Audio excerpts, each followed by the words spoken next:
Carolyn Egan describes the founding and follow-up actions in the early days of the International Women's Day Committee between 1978 and 1986.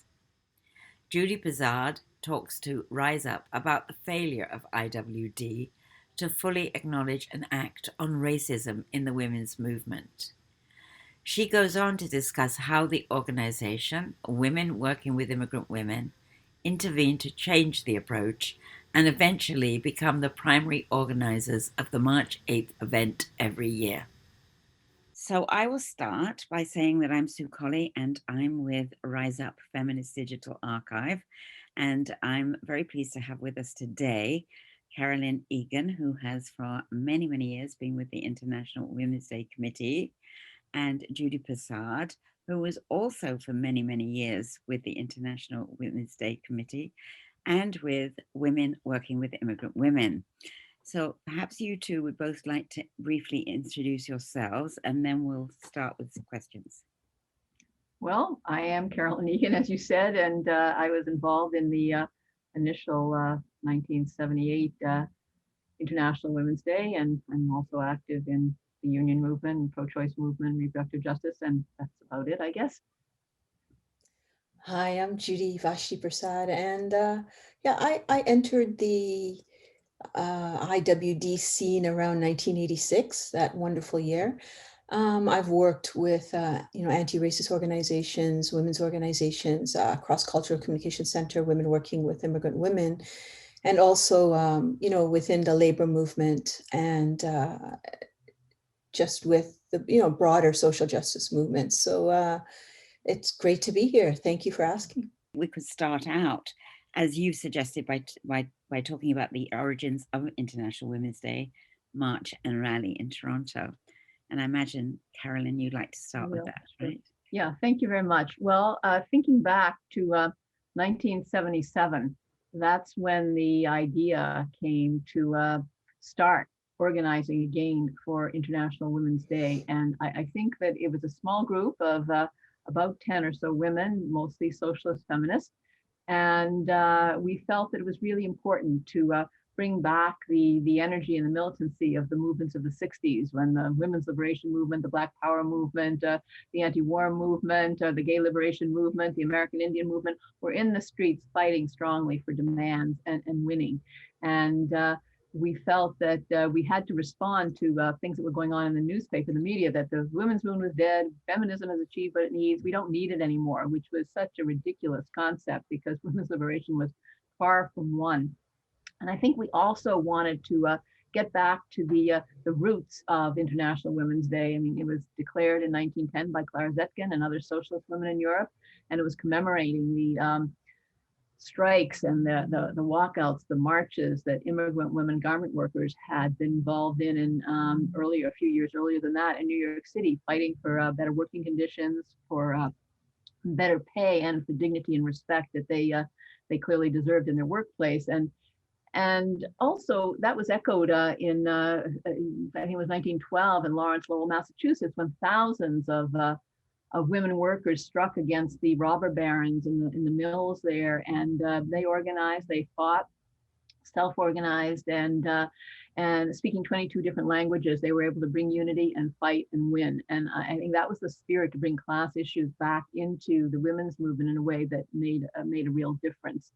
So we felt, let's give it a try. We decided to aim high, and we called a meeting, and 200 women came out, which was just dynamite. It was just so exciting. And we felt that this was something we could proceed with. A lot of debates, discussions.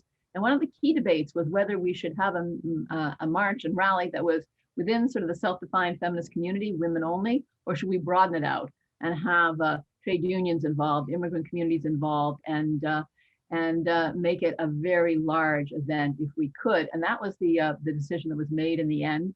And as I say, we were aiming high. We chose to rent Convocation Hall at University of Toronto, and that 1,700, 2,000 people, something like that, it holds.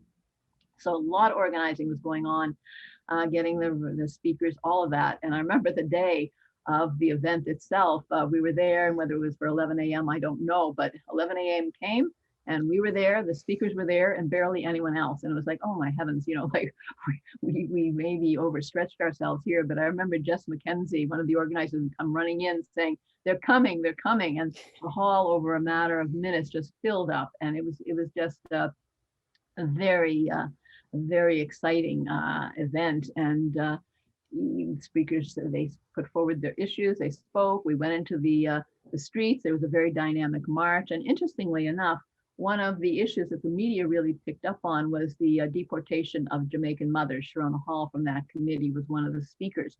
So it set a real marker in many senses. And since '78, we've had marches and rallies. This year's one that was virtual.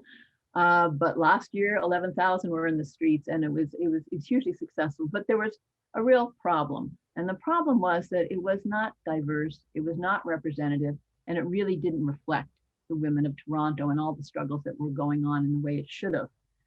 And the deportation of Jamaican mothers was one issue among 7, if I'm remembering properly, and I think it was a 6th. And there was no appreciation that racism profoundly affected all of the issues that we were organizing around.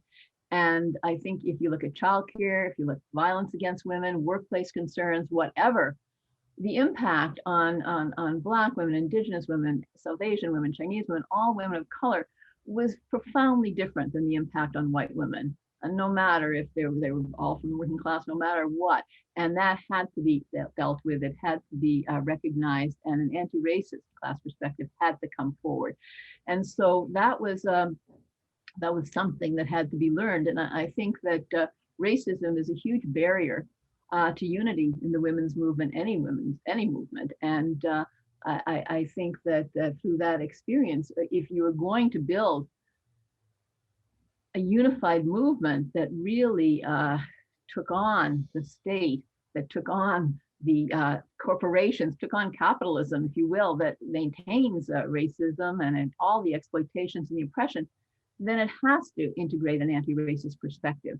And if we were going to build an inclusive movement, we had to learn that lesson. And really, there had to be the broad participation and leadership of racialized women if we were going to fight and win. I mean, the March 8th Coalition took up issues. For example, in the next year, '79, the Pure Tech strike, which is a strike of immigrant women garment workers, was it led the march. But again, it was one issue, one campaign, and there was no integration, and that was a real problem.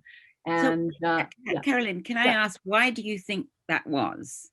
I think because they were socialist feminist women, presumably had an anti-imperialist, anti-racist perspective, but why do you think that the movement started out with basically being Well, I think it was women? just a lack of understanding of how important it was and how critical it was if you were going to build a real movement, as I say, that was going to be effective. And not that it was entirely white, but it was way majority white. There was no two ways about it. And I think that had to change. And frankly, it was the work of women of color, racialized women, that began that process. I mean, Sharona continued on, and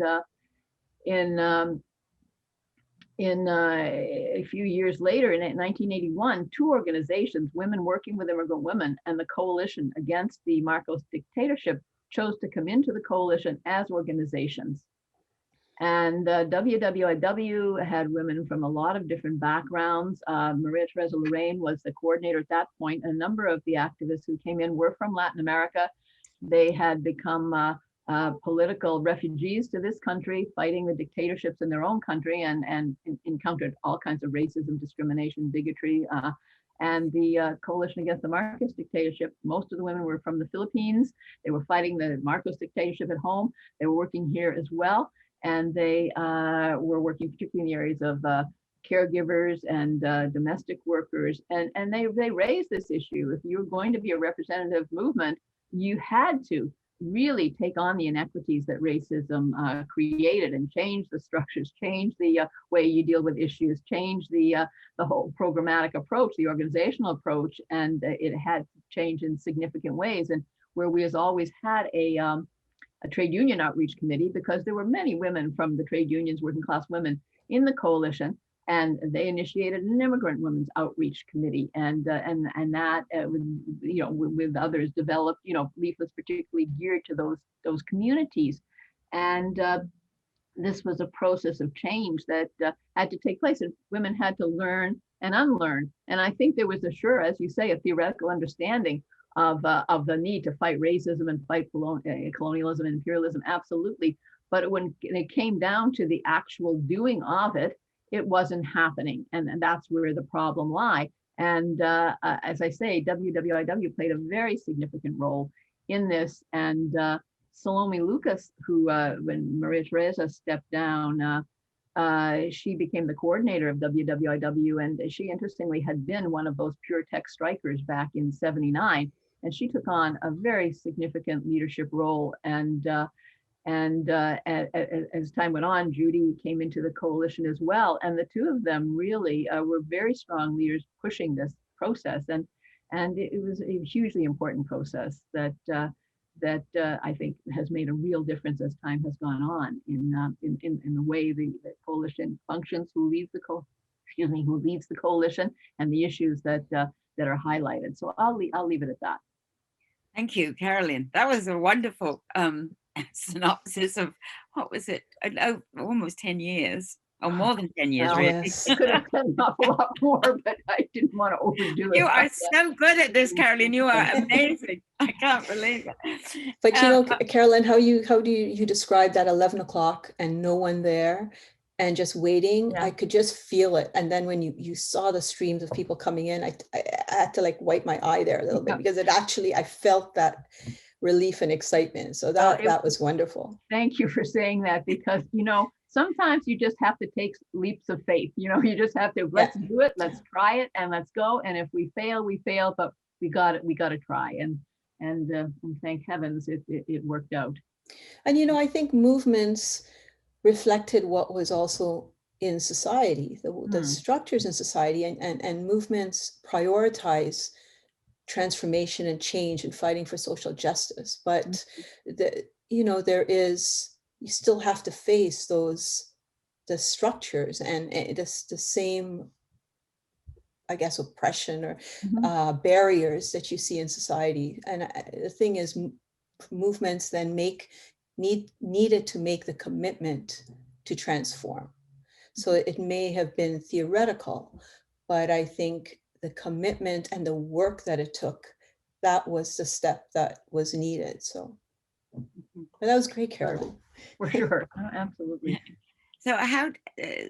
So Judy, when did you first get involved, and how did you perceive this problem and come to terms with how you might address it?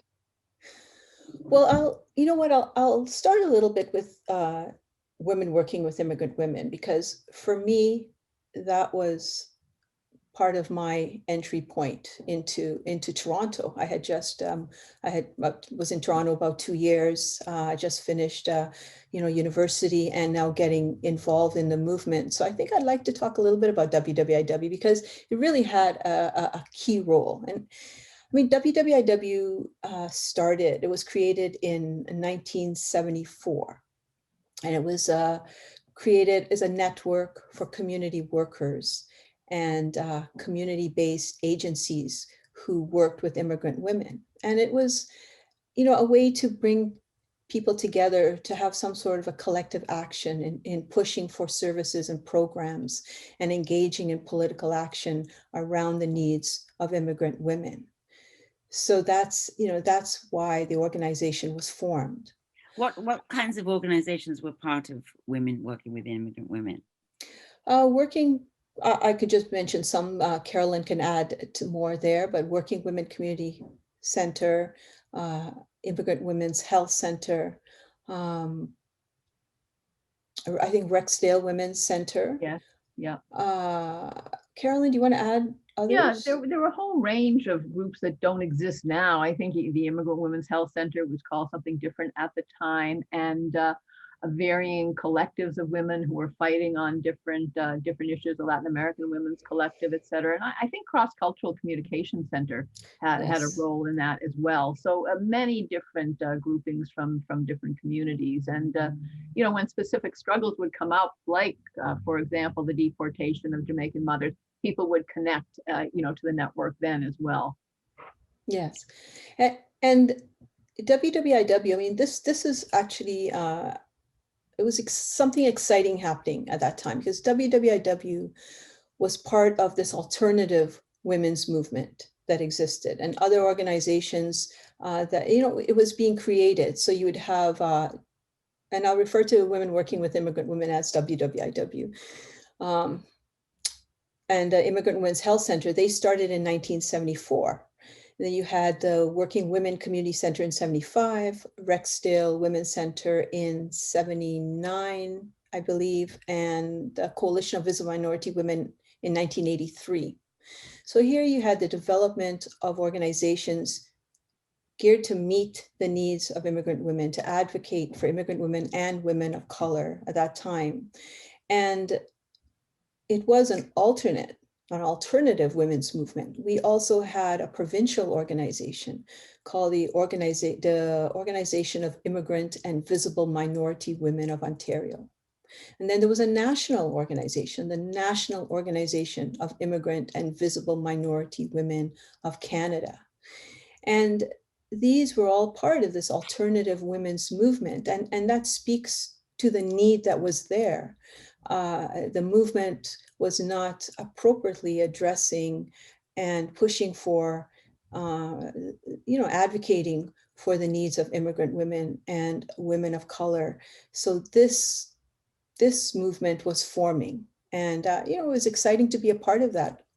Women Working with Immigrant Women had a major role in those provincial and national organization.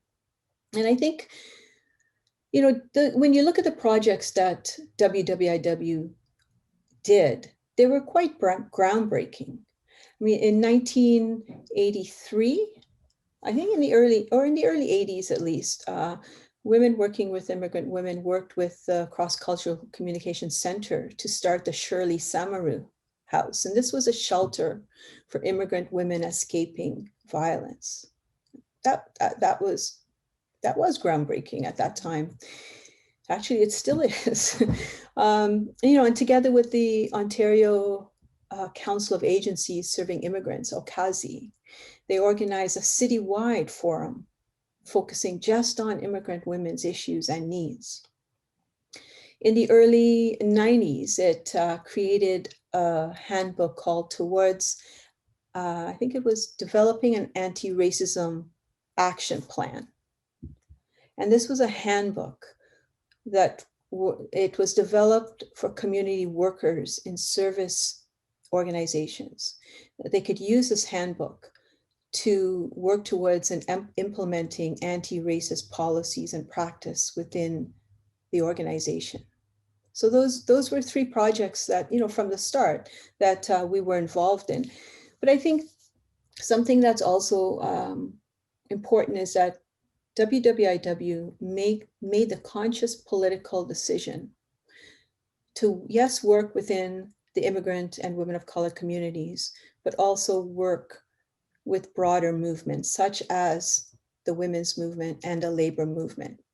And this was not a decision that was made by all organizations. Some organizations just work within the communities they were a part of and represented, and that was great. And WWIW made that decision because we saw that to really create change and systemic change, it was important to join with other progressive movements. And yes, there were challenges within those movements, as we know and we're going to talk about, but we made the decision to be a part of it and work within it to change the structures, policies, and practices within it, to be a part of it, to advocate on a larger collective level.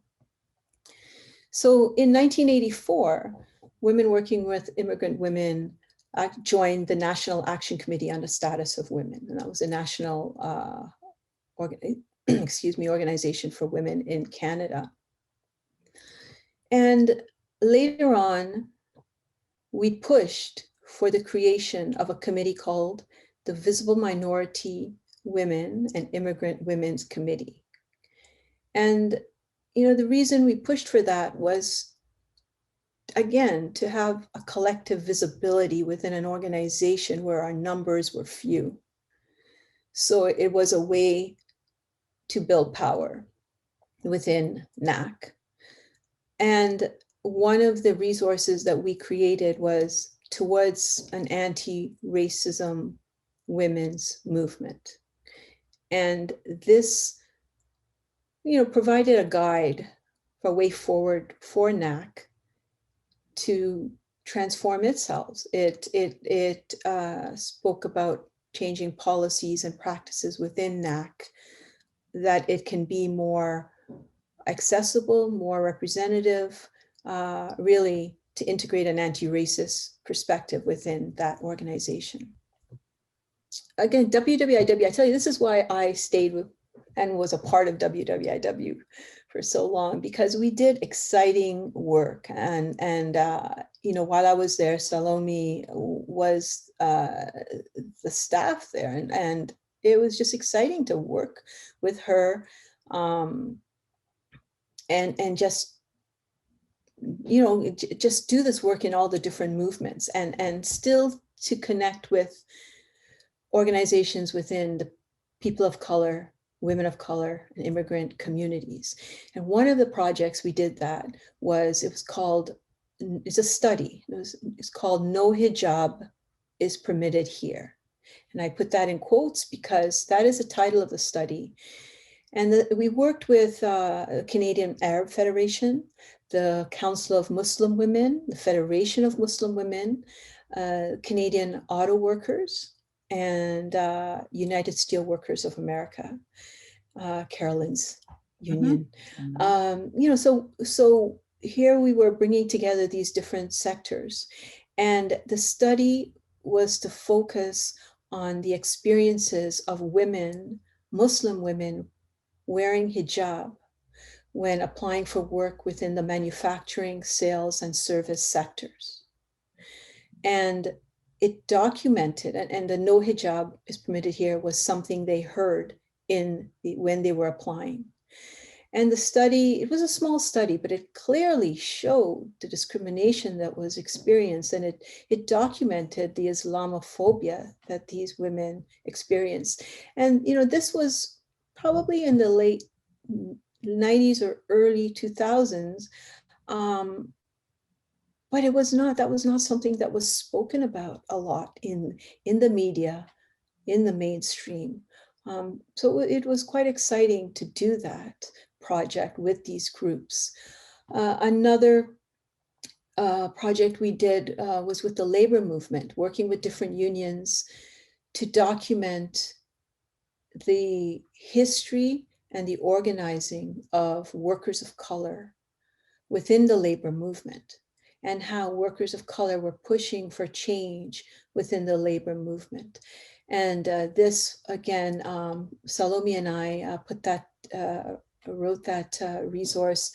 And actually, I'll just show a picture of it here so I can get that to you also, Sue. And it's called Through the Eyes of Workers of Color, Linking Struggles for Social Justice. So again, this was an incredible project, and groundbreaking again. And just, it was so important to document, just as I guess you are doing in your project here, it was so important to document the experiences of workers of color, and many of them women of color. So those are some of the work that WWIW did. So it gives you a history of where we're coming from. And then, Carolyn mentioned by 1981, I believe, WWIW joining the March 8th Coalition.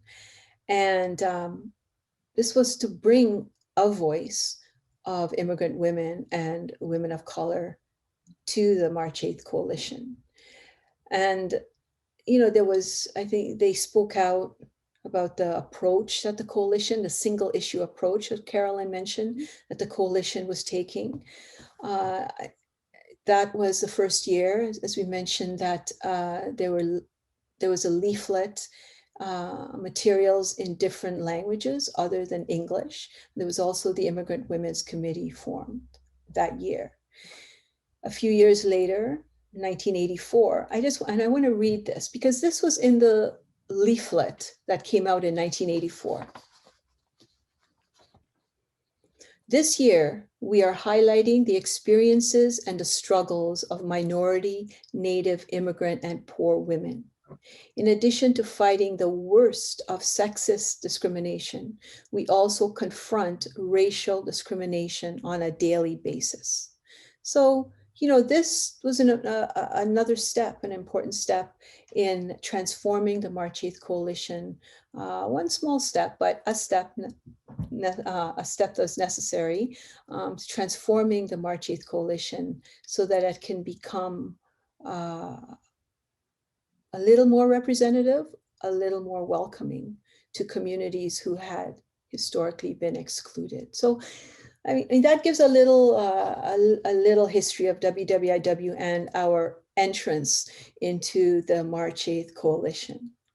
So you brought us up to 1984 when Women Working with Immigrant Women joined IWDC, created a minority and women of color committee. And then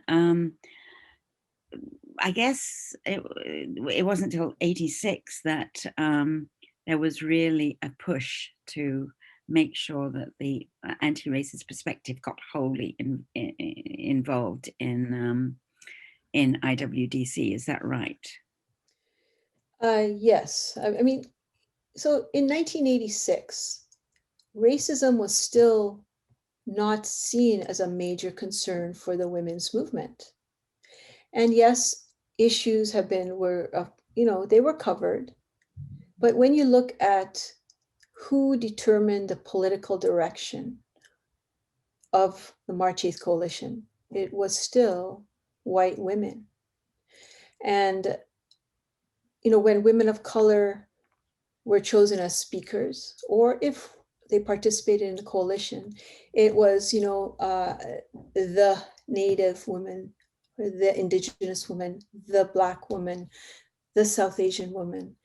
And it was always the other. It was still, we were the other.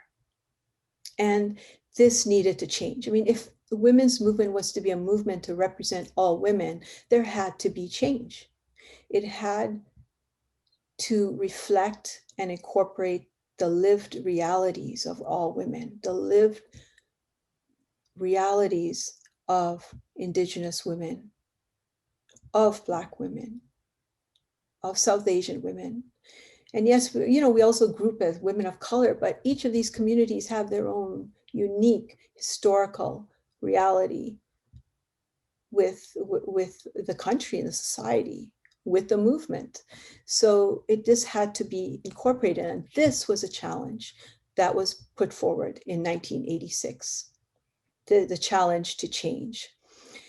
So it was a bit like, I mean, at least up until then, if not afterwards, it really meant that women of color or immigrant women would only get to talk about issues that related specifically to women of color or immigrant women, as opposed to integrating women of color and immigrant women into the discussion of the economy or reproductive choice or childcare or whatever those issues were.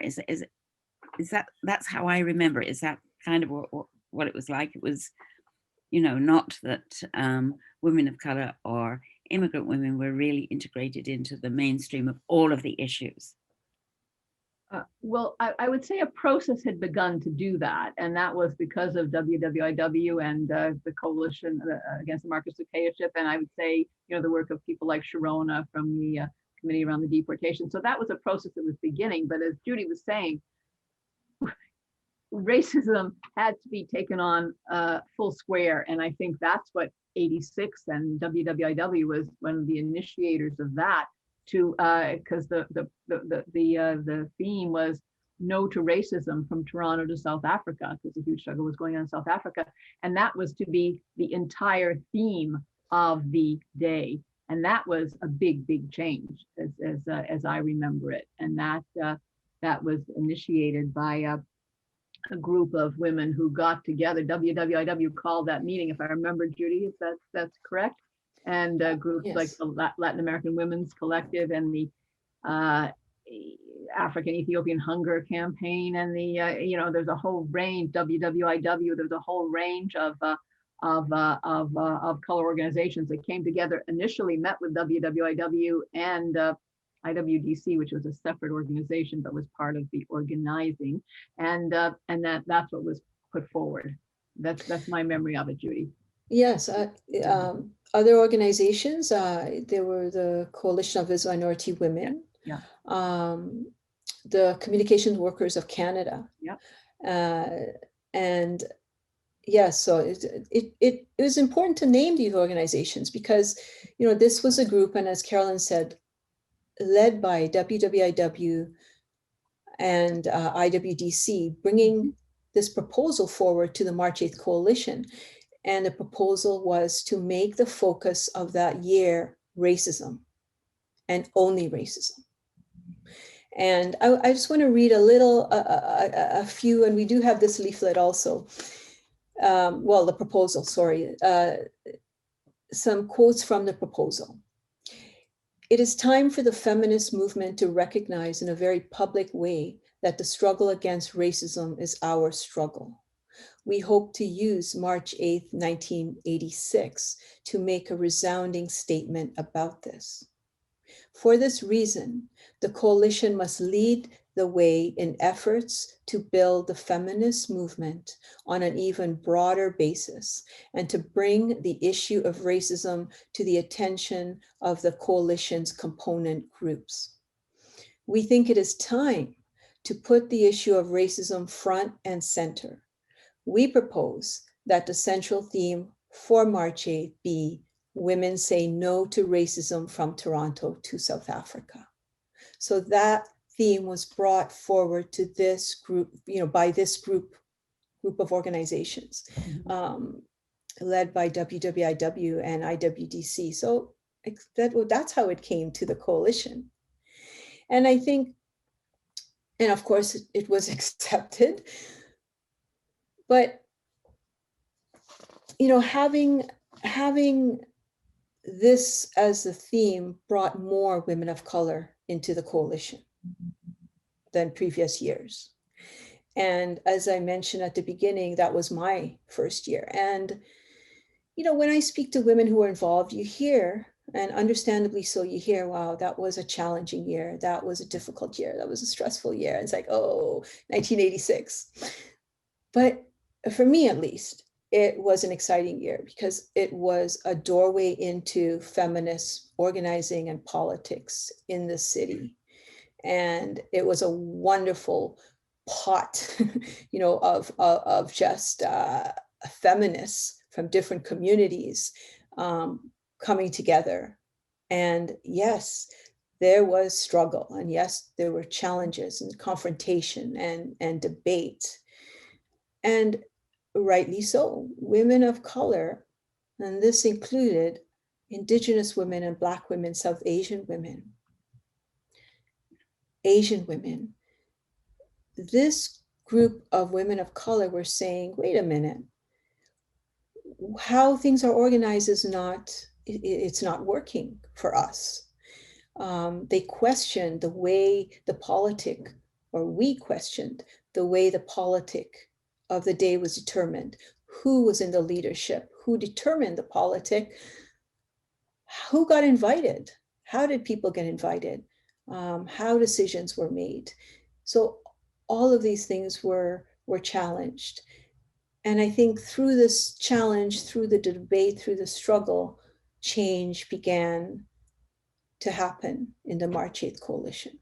So before, Carolyn, can you just give us an outline of how the coalition was structured prior to this? How was it organized? How were decisions made, etc.? it was, depending on how many would be there, say 30, 40, whatever. It was coming together in a circle, and people would sort of choose, elect, whatever. I think a couple of chair people, maybe one, I'm not quite sure. And decisions were made by the group as a whole. It didn't have it didn't have a president, vice president. It didn't have any of that kind of structure in it. But it was that type of, and I think decisions were made by voting, and that was my memory of how it worked. There were committees. There were a whole range of different committees would take on different tasks and report back, and that's the structure. And I think that this year was, as Judy said, so incredibly important because racism just became the entirety of the discussion, and I think it's important to note that, as Judy was saying, either it was women working with Immigrant Women and the Latin American Women's Collective and the other groups that she had mentioned, and IWDC. And IWDC was different from the March 8th Coalition. We ought to say that, because the March 8th Coalition was at that time the name of the coalition that organized for International Women's Day.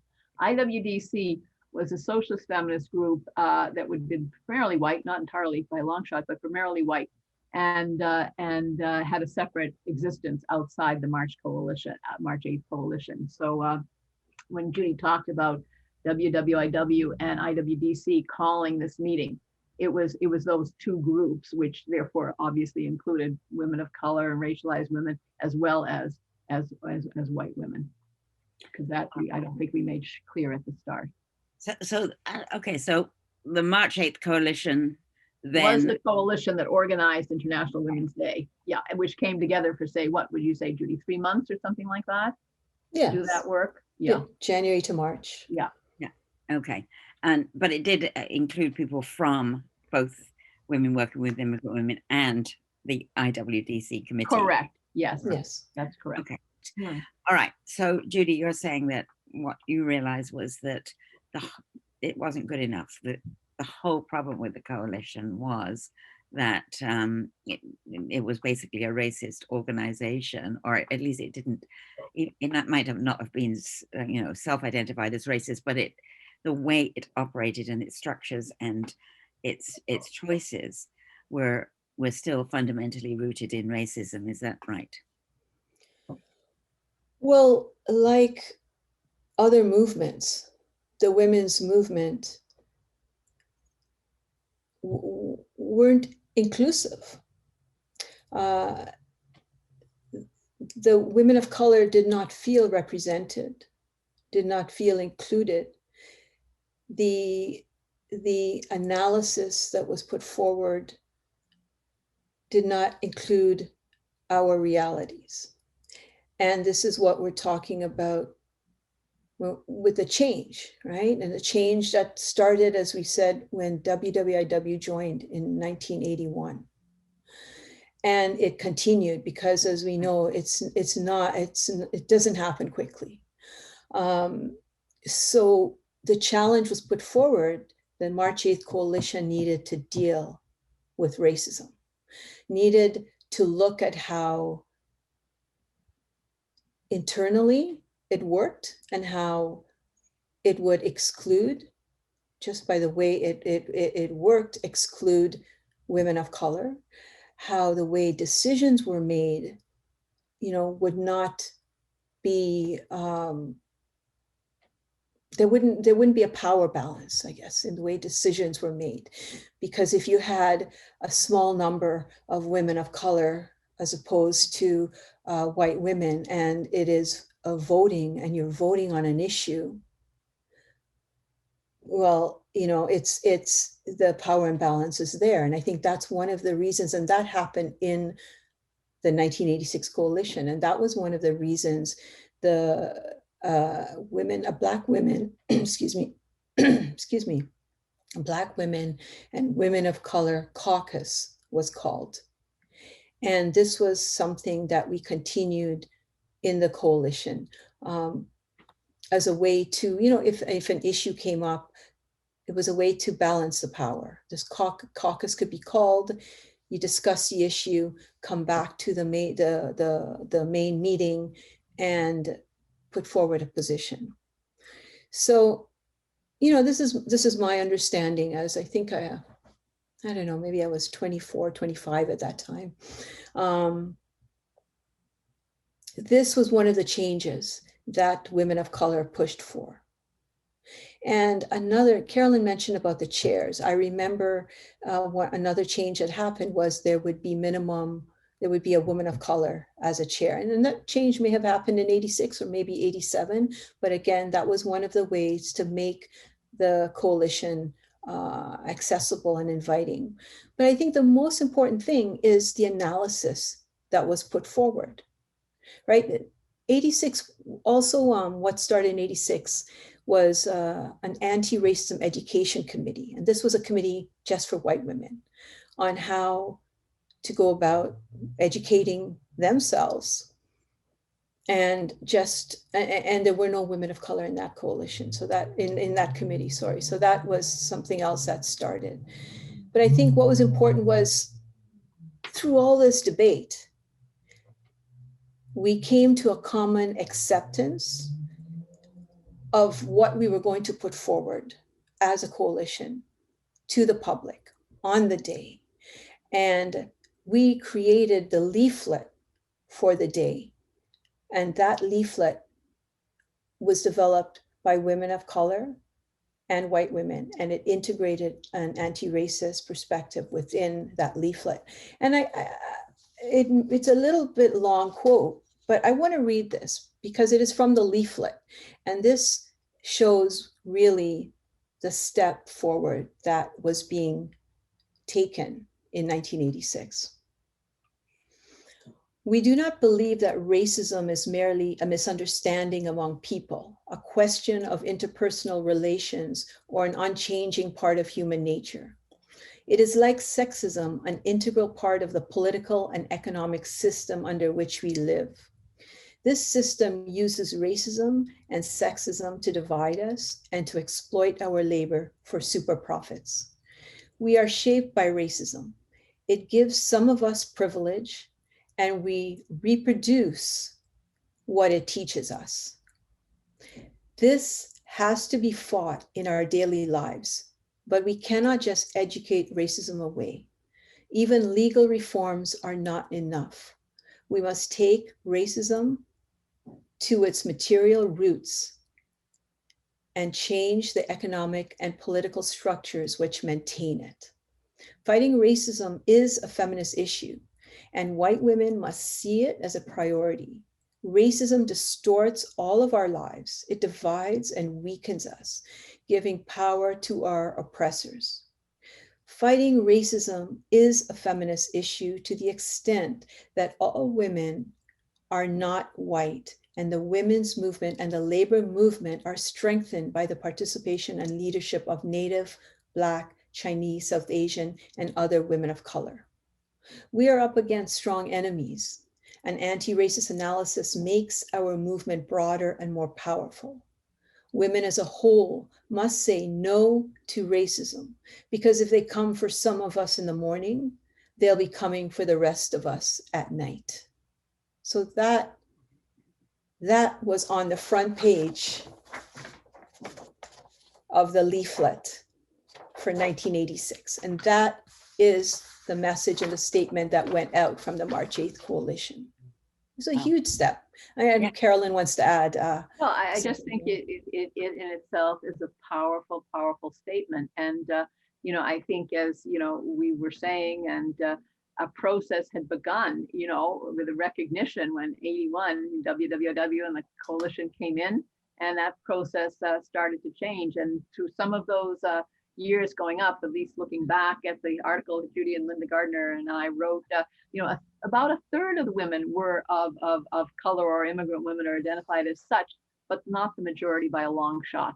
And I think that the struggle that took place was hugely important. And the thing is, like other organizations like the National Action Committee and others, where there was a white flight, if you might want to put it that way, that didn't happen in the March 8th coalition, right? And And I think people were learning and unlearning, and there was a sense that we wanted to build a movement that could make real change for all women. And if we were going to do it, then we had to do it in the most inclusive way possible. And that's what informed us. And that's why it didn't explode and do one March 8th, in 1986, and then never come back again.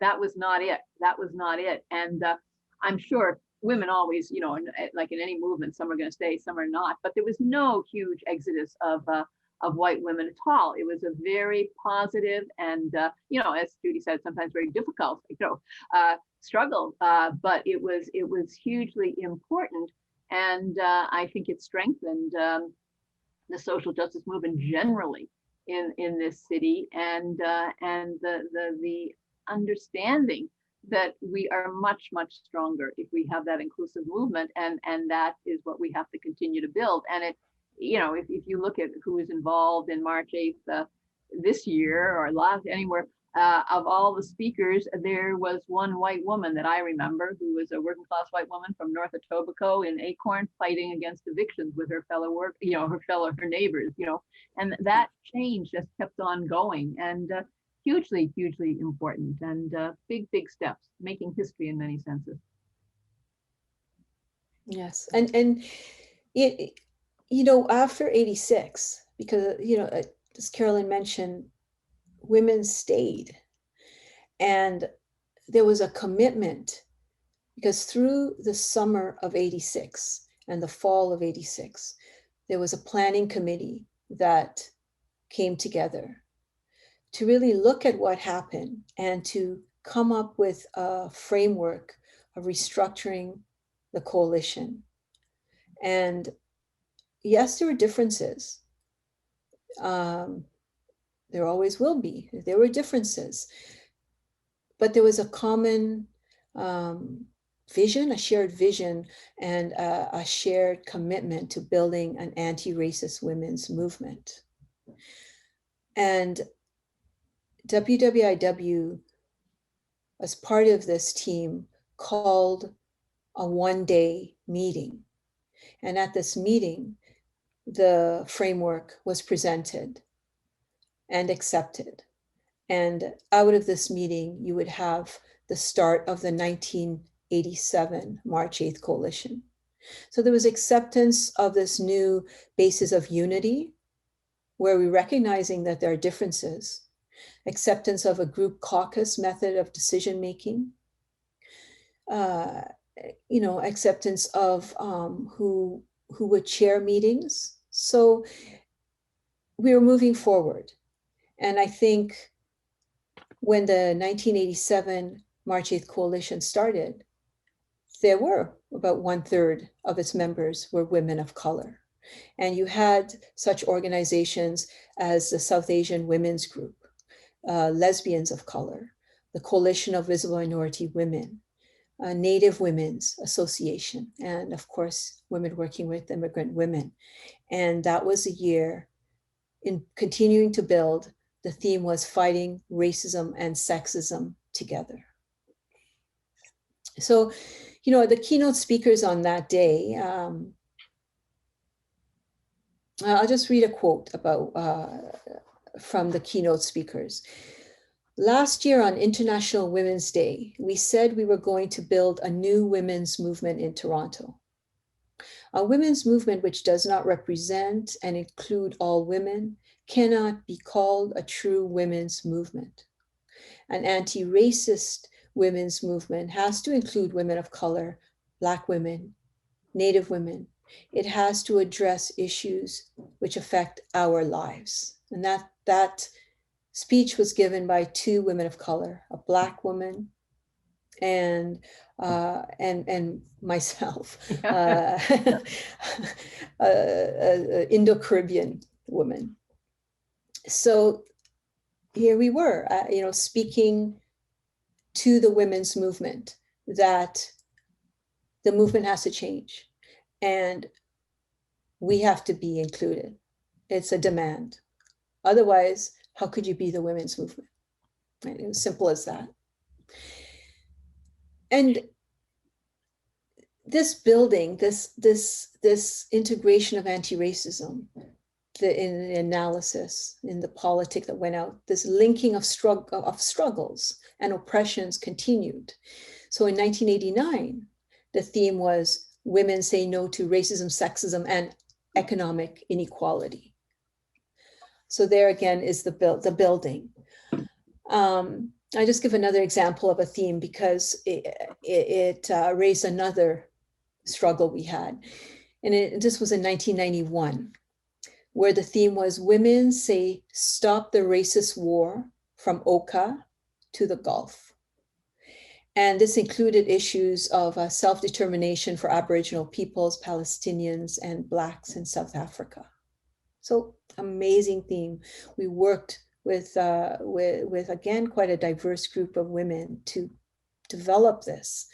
And to think that this is the politic and the statement and the view of the women's movement that is going out on the streets in that year. It is incredible. But I have to say, a major women's organization in the city boycotted that year. And I had the phone conversation with them, so I know the reason. The reason was, well, this is not a women's issue. And we will not be a part of a march or a rally that isn't talking about women's issues. And can you tell us who it was? No, I don't think it's necessary. It's not necessary because I think what's more important is it shows that that feeling was still out there, that resistance to accept that issues that affect women are women's issues, and that our lives, we are from multiple locations, and we face issues and struggles in these locations, but we experience it as women.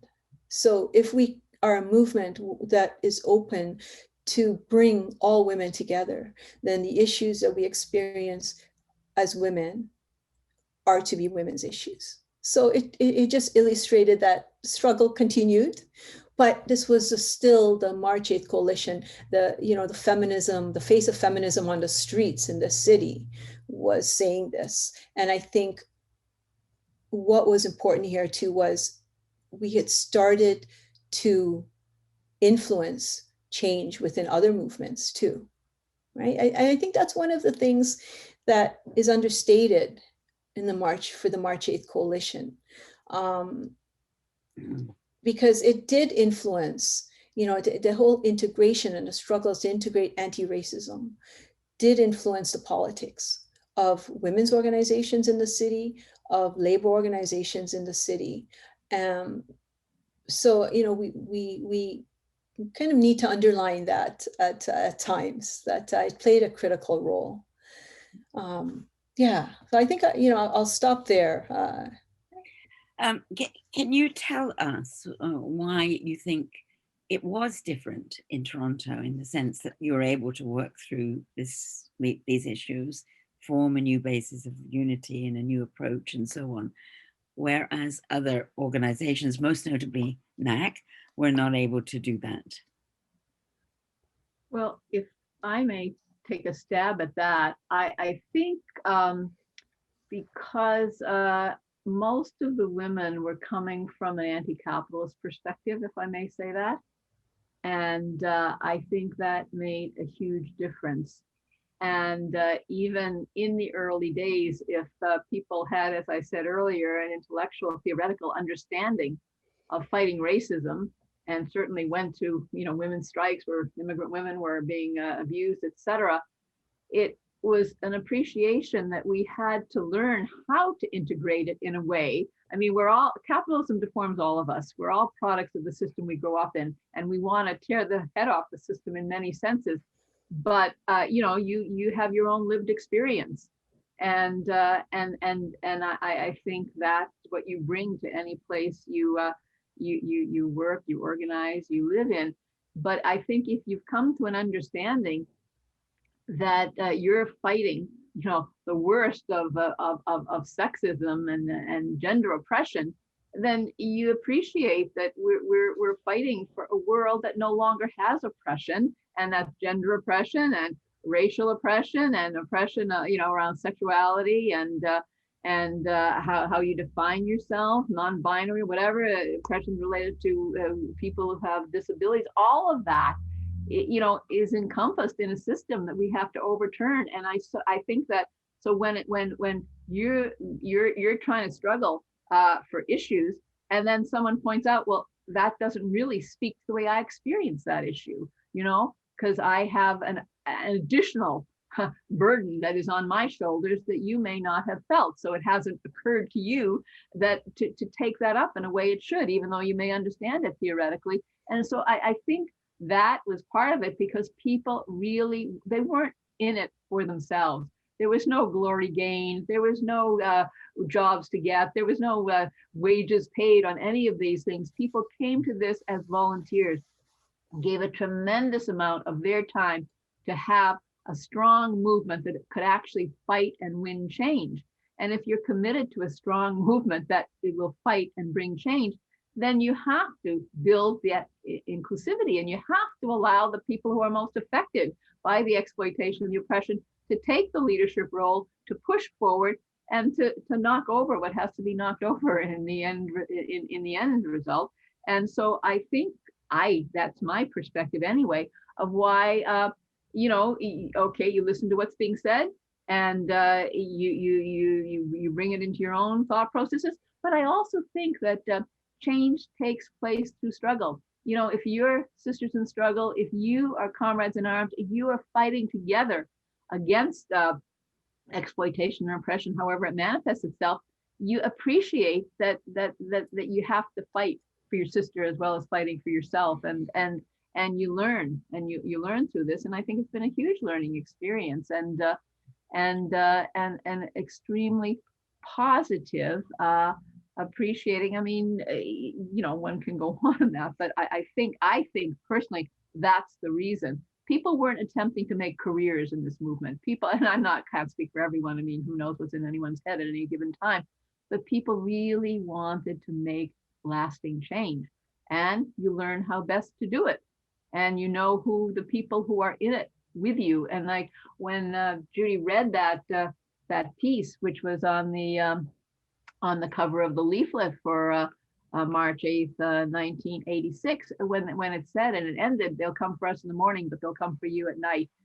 Well, that says it all. And if you're not willing to fight, for those who are being, abused in the morning, then how are you ever going to win the world we want? And I think that was the motivation for people.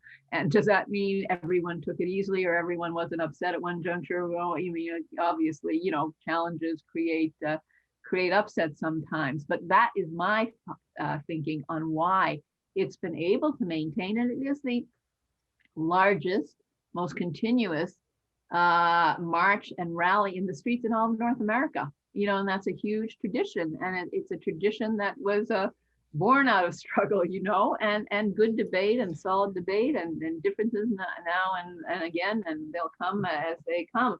But that's what makes it as strong as it is, and why we have, if you go, and I'm sure you have, to the marches in the streets, they're the most diverse marches in the city, I would say. And that tradition is hugely important to maintain. The March 8th Coalition continued organizing 92, 93. But in 1994, that was the year Women Working with Immigrant Women took over the organizing. Mm-hmm. Yes. I know, Carolyn, do you want to speak to this, or do you want me to? No, go right ahead. Okay. Well, there wasn't, in 1994, there wasn't a group, for whatever reasons, a group coming together for the March 8th Coalition. And there was not going to be an IWD march and rally in the city.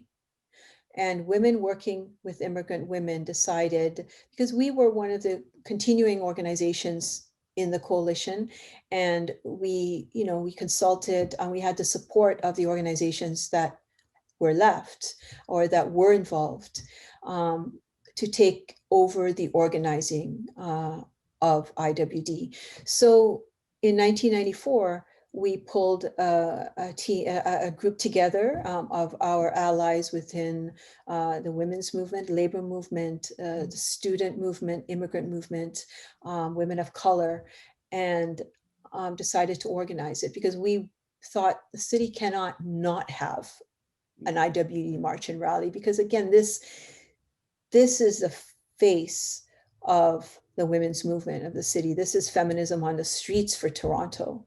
And how could you not have this event?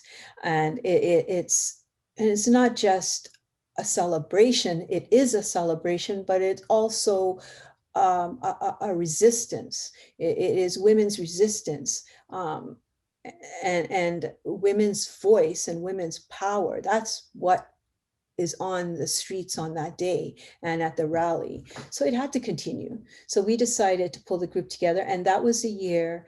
The theme was reunite, resist, rise up. So that was the first year WWIW took it over. And, you know, in doing that, we also as an organization, WWIW made a political decision that why are we going to take this over? Well, one, of course, is to continue having this on the streets, but it was to continue the work that had been started. It was to make sure that the feminism that is presented on IWD was an anti-racist feminism, and to ensure that issues, there was a linking of issues and a linking of the analysis to make sure that the leadership was by women of color. And just to, I guess, yeah, just to ensure that this, that it was grassroots women who were represented. So we didn't have politicians speak, though it was requested at different times. We did not have top leaders of organizations speak. We tried to have women who were experiencing the issues that we were talking about on stage on the day. And then we did an outreach, you know, we made sure and did an outreach to immigrant women's organizations and women of color organizations, anti-poverty organizations, to make sure that on the streets was a representative group of who the women are of the city and who the movement is. So that was why we, and Carolyn can add to it, but that was my memory of why we took this on. Yeah, I think that that's absolutely correct. And interestingly, I was also a member of WWIW from way back, just so I'm clear on that, because I was involved back in 1975 in helping to establish what became the Immigrant Women's Health Center because of the lack of access to good health services for women who did not speak English, et cetera, and therefore got involved with WWIW. But I think the very fact that that organization, which was primarily obviously of color and immigrant women, I was one of the few people who were white, that just speaks to more of the progression. It speaks to more of the progression that had been taking place through all that time. And it was a step by step. You see, I've never seen it as one moment. You know, it's a process, not an event. And that's what politics is. And that is what the development of an anti-racist class perspective in the feminist movement has been all about. And, you know, I just really feel that WWIW has played such a significant role because it never came out, said what it had to say, and then left. It stayed and worked so hard. And Salome, if she were still in the country, would be part of this interview because she played such a pivotal role, you know, and, you know, a strong working class fighter, you know, who fought racism, you know, it was just part of her core values. And I think that it just a hugely, I'll say it again, important development that WWI took that on, and it still plays, you know, a key role in the organizing of the event. And those core values And many of the people who come out today, and you get young women, I mean, honestly, I mean, the Coalition Against the Marcos Dictatorship, people like Carmencita Hernandez and Feli Villasan, et cetera, were back, in the early 80s and were perhaps involved before more as individuals. And today you have young women who are in their 20s from that same community fighting, the same issues. And, they did if you were at the most recent one, they did the video of a migrant worker from the Philippines speaking in Tagalog about her conditions working in a meat packing factory. And so that the tradition is, it's just so important that it continues. And young women, older women, there's just really commitment to maintain the politics that have been developed through those many years. And we want that to be the face of the women's movement in the city, because they're all competing. I mean, like in any fight for change, there's all competing viewpoints, and getting more women in the boardrooms, and more women who are getting advanced degrees, and all of that is of course very important. But we always, as Judy said, we put the ordinary woman, the grassroots rank and file woman, on the stage, the one who rarely ever gets a chance to speak. That's always what we've done, and that's what we're continuing to do, and that's what we want to be, the face of the movement in this city. And it's been a process that I think has created a very important politic, has a respect, and because it's so large, I mean, mass organizing, getting people into the streets. If you can get thousands into the street, the media, whether they like your message or they don't like your message, they're going to have to pay attention to it. And that's how you win change. I mean, that's our view. We want to win change. We don't do this for historic purposes, or whatever else. We want to win change on those specific issues. And we know that we can, that it is the collective power of people working together that can tip the balance. We're in a very difficult time, COVID right now. It can tip the balance between winning and losing, and that's what we're committed to. And that's why we have such, I think, remarkable women, whether they've been around for decades or whether they first joined this time. Just work together to build that kind of significant movement for change with an anti-racist class perspective. That's what's going to win the women's movement in the end. That's my feeling anyway.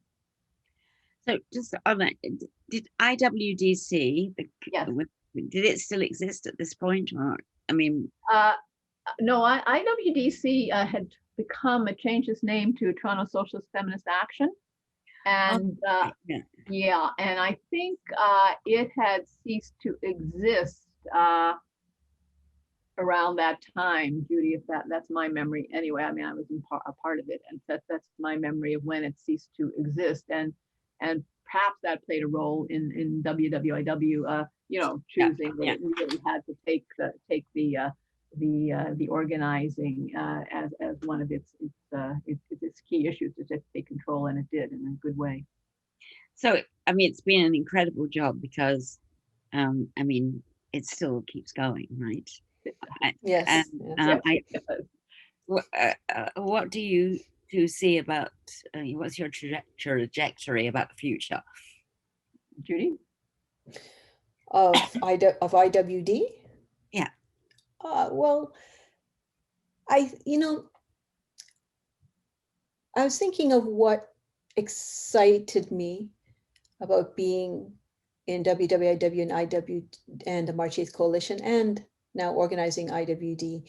And it was this willingness to change and to grow and to listen to the perspectives of new communities, of young women coming in. And so I see this grouping, and I see WWIW continuing to organize IWD in Toronto, the IWD March and Rally. This does not mean there can't be other events, but we choose to organize this. And I see us continuing to do that, and continuing to be as inclusive as possible, and to learn more as we go along on how to be more inclusive, how to integrate issues more, how to be, continue to be intersectional. Um, just really a continuation of what we've been doing and being open to change. So we are still, I remember when a labor leader said to me, this is the largest women's march in North America. That has to continue. And I think as an organization, we take pride in that. And I think that presence on the streets and that representation of women's politic and women's life and the issues and the challenges and the celebrations have to continue. So that's what I see. That's great. Yeah. Certainly evidenced, I think, by the virtual IWD on Saturday. It was very, very exciting. And, just following up on what Judy was saying, I think it was 2 years ago, the Sudanese community became involved. They brought 500 women and men out to IWD. They were in a major struggle in their home country. Women were playing a leadership role there. They had a speaker at the rally. And I think communities in struggle around the world who, have part of their community who are refugees or left for whatever reason here in Toronto, they come to International Women's Day because they want their issues highlighted. I mean, we had people from the Burmese community, for example, because of everything that's going on there, and who want to be a part of this because they see it as a fighting movement. And I think this is hugely important. I mean, some of the very strong, women who are active and have been for the last 4 or 5 years are from the Kurdish community, a very tight-knit community involved in real struggle. I mean, women fighters who fought ISIS. I mean, some are here now and they're supportive of the struggles that are going on. These are the type of women, as well as women who work in plants and work in other places, in the day-to-day struggles of today. So you get a real flavor of the international aspects and the fights and the struggles that are going on all around the world, against racism, against imperialism, against war. And this is a place that people feel they can come and discuss, talk, and have their issues addressed. So I think I see no stop in the organizing for International Women's Day. I think the flavor of struggle, of being in the streets and harkening back, back to 1908, 1909, it is there in a way. And I think it also gives hope that working together, we have the collective power to make real change. And if you allow yourself to be inspired, by the marches in the streets, then it gives you the confidence to take up the issues that are constantly kind of be confronting us in whatever movements we're part of, because we live under capitalism and it's a very difficult system for the ordinary working person, and wherever you find yourself. And I think that the tradition we're trying to continue, the struggles that we've been through, and we're not perfect by a long shot, but we try and bring that politics forward, and that anti-racist class perspective to a women's movement that's prepared to fight. And that's important. And I think that will be the future, hopefully. Right. Thank you. Okay. Have we missed anything? Are there other things that you would like to touch on?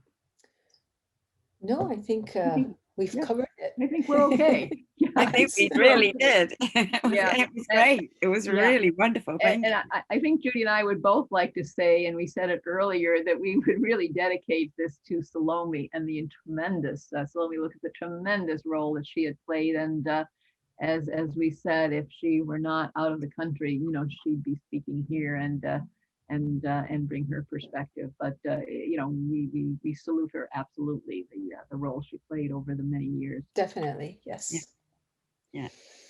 Thank you.